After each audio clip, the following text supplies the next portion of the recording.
Ramai sekali ya Pak ya menjadi perbincangan dan juga ini juga tengah menjadi kekhawatiran ya di masyarakat. Terkait dengan ketidaksesuaian standar Pak atau ini isu oplosan begitu. Ini kan kalau kita lihat Kejagung menyampaikan berdasarkan temuan ini ada kualitas BBM yang tidak sesuai ini. Tanggapan dari Pak Sugeng Pak terkait dengan hal ini seperti apa Pak Sugeng? Ya, jadi saya secara pribadi dan juga secara sebagai Komisi 12 sekarang, dan kebetulan ini yang diumumkan oleh Jaksa Agung adalah peristiwa tahun 18 tahun sampai 23 kan gitu.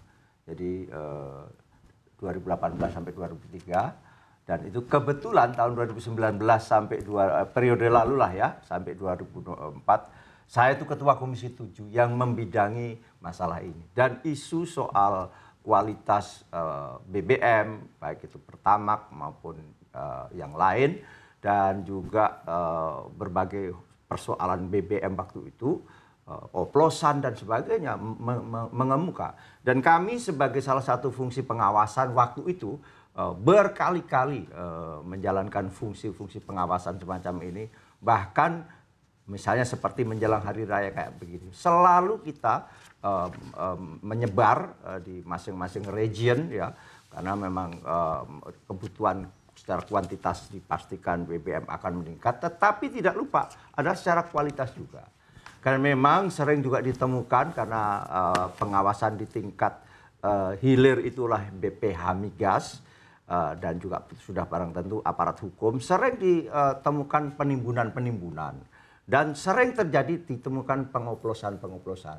Itu yang waktu itu yang mengemuka dan ditemukan. Nah kami sendiri selalu menekankan kepada Pertamina, termasuk Pertamina Kilang, Pertamina Shipping, juga termasuk Patra Niaga adalah bagaimana tata kelola yang harus memenuhi kaidah-kaidah yang sudah ditetapkan ya. Dalam bingkai yang lebih besar adalah ESG, Environment, Social and Governance. Nah dalam tata kelola teknisnya pun dengan sejumlah prosedur selalu dalam rapat RDP di Komisi 7 waktu itu selalu kita tekankan dan selalu kita pertanyakan termasuk hal-hal ini karena waktu itu sudah juga muncul keluhan masyarakat misalnya. Sampai waktu itu kita minta ada uji lab maka setelah dilakukan ketika ada satu kasus sebuah mobil dikatakan rusak gara-gara mengkonsumsi Pertamax ya. Maka diuji di ITB, LAPI ITB ternyata ditemukan kerusakan mobil tersebut salah satunya dikarenakan adanya timbal ternyata timbal karena korosi dari tangki itu dan sebagainya. Tapi tetap saja ini adalah sebuah temuan dari aparat hukum Kejaksaan Agung saya kira tidak main-main. Nah di balik itu semuanya kami di Komisi 7 waktu itu melihat bahwa Pertamina adalah sebuah BUMN yang luar biasa dalam perkembangan 1 tahun asetnya meningkat sampai 23% sehingga secara akumulasi aset Pertamina hari ini adalah kurang lebih 1.400 triliun dan seterusnya dia masuk 500 Fortune ke posisi 134 jadi perusahaan Indonesia yang luar biasa waktu itu dengan sejumlah penghargaan baik di masing-masing subholdingnya jadi kami melihat tata kelolanya sungguh luar biasa, tapi kami semuanya shock, terkejut, terutama saya. Bagaimana Kejaksaan Agung melalui metode tertentu mampu menemukan penyimpangan-penyimpangan yang sungguh luar biasa secara akumulatif, bahkan kerugiannya disebut 193 triliun per tahun. Ini sebuah betul-betul dan kita sangat menghargai, menghormati apa yang dilakukan oleh Kejaksaan Agung untuk terus dilakukan tanda kutip pembersihan untuk BUMN yang memang merupakan aset bangsa ini dan termasuk kerugian masyarakat yang luar biasa kalau memang itu benar. Tapi berdasarkan pengalaman Anda ya Pak sejauh ini melakukan pengawasan, mungkin boleh dikatakan sidak lah ya Pak ya ke SPBU apalagi jelang bulan puasa atau jelang bulan Ramadan. Anda melihat sebetulnya di titik-titik mana saja yang kemungkinan rawan ya, boleh dikatakan cukup rawan terjadinya pengoplosan. Kita kan saat ini menghargai proses hukum ya Pak ya. Kita masih sama-sama menantikan akan seperti apa proses ini berlanjut. Tapi yang ingin saya tanyakan itu tadi Pak. Di daerah-daerah mana saja yang sebetulnya ini cukup rawan begitu terjadinya pengoplosan? Iya, selama ini ya, data-data pasti di BPH Migas ya, karena memang yang melakukan pengawasan dan juga pasti di aparat hukum.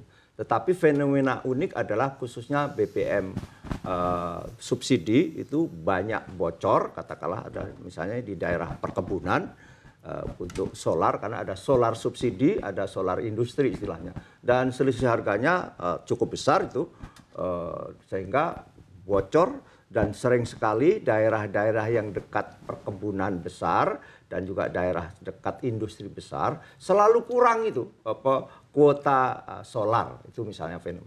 Terus juga terjadi penimbunan-penimbunan yang selama ini sering ditemukan oleh baik BPH Migas maupun aparat hukum adalah itu. Jadi penimbunan-penimbunan, kenapa? Karena ini menyangkut barang subsidi. Termasuk beberapa kasus adalah pengoplosan. Nah, tapi kan kalau kita lihat Pak, kita tidak mungkin ada depot ilegal juga Pak sebetulnya. Ya betul, itu termasuk di depot-depot ilegal tadi, termasuk di penimbunan-penimbunan ilegal tadi. Tapi dalam konteks Kejaksaan Agung ini kan yang kita tangkap adalah di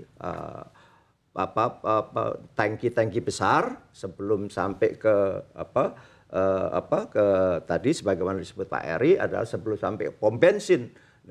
Nah, proses blending sebetulnya kalau di dunia refinery kilang itu sesuatu yang biasa dan memang hampir seluruh dunia melakukan blending, yakni crude tertentu di blending dengan crude dengan kadar tertentu dalam istilah teknisnya untuk mencapai ron tertentu dengan berbagai proses dengan sistem karena bahkan betul juga tapi di kilang adalah ada additif untuk membooster sampai tingkat ron tertentu, tapi sekali lagi itu di kilang.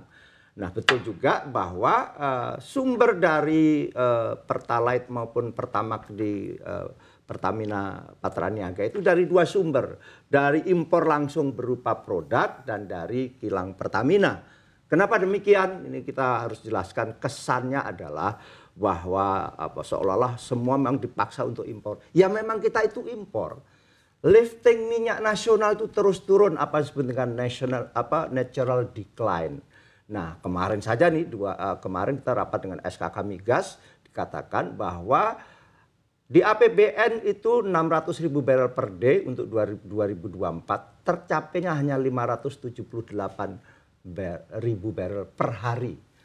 Padahal konsumsi BBM sekarang itu sudah 1.460.000 per hari. Sehingga kita impor per hari kurang lebih 900.000 barrel. Itulah yang itu fakta yang kita hadapi. Impornya berupa apa? Impornya baik berupa crude atau minyak mentah, juga sekaligus produk. Kenapa tadi konsumsi 1,46 tadi belum mampu dicukupi oleh kilang dalam negeri? Terlebih-lebih kilang dalam negeri itu beberapa periode lalu karena sekarang lumayan kapasitasnya naik menjadi 1,15 juta barrel per hari kemampuan mengolah. Tetapi kan itu kapasitas terpasang istilahnya. Kapasitas realnya sehari paling banter mampu memproduksi 800 sampai 900 ribu barrel. Ini mungkin yang juga menjadi bahan penyidikan di Kejaksaan Agung. Kenapa kapasitas kilang mestinya sekian hanya sekian. Kenapa? Tadi apalagi menyangkut tentang tata kelola tadi di minyak mentah. Begini, minyak mentah yang wajib diolah dalam negeri sekali lagi adalah minyak mentah jatah negara. Ini harus clear juga. Kenapa? Ya. Karena dalam di hulu migas itu ada jatah negara dan ada jatah operator. Dengan skema-skema tertentu, ada skema production sharing contract cost recovery, itu biasanya ada skema 85 milik negara, 15 milik operator atau bahkan 80-20, tetapi seluruh biaya semula dikeluarkan oleh operator dan diganti oleh cost recovery. Ada gross plate, nah dan sebagainya. Inilah sekali lagi yang wajib diolah dalam negeri itu adalah jatah negara.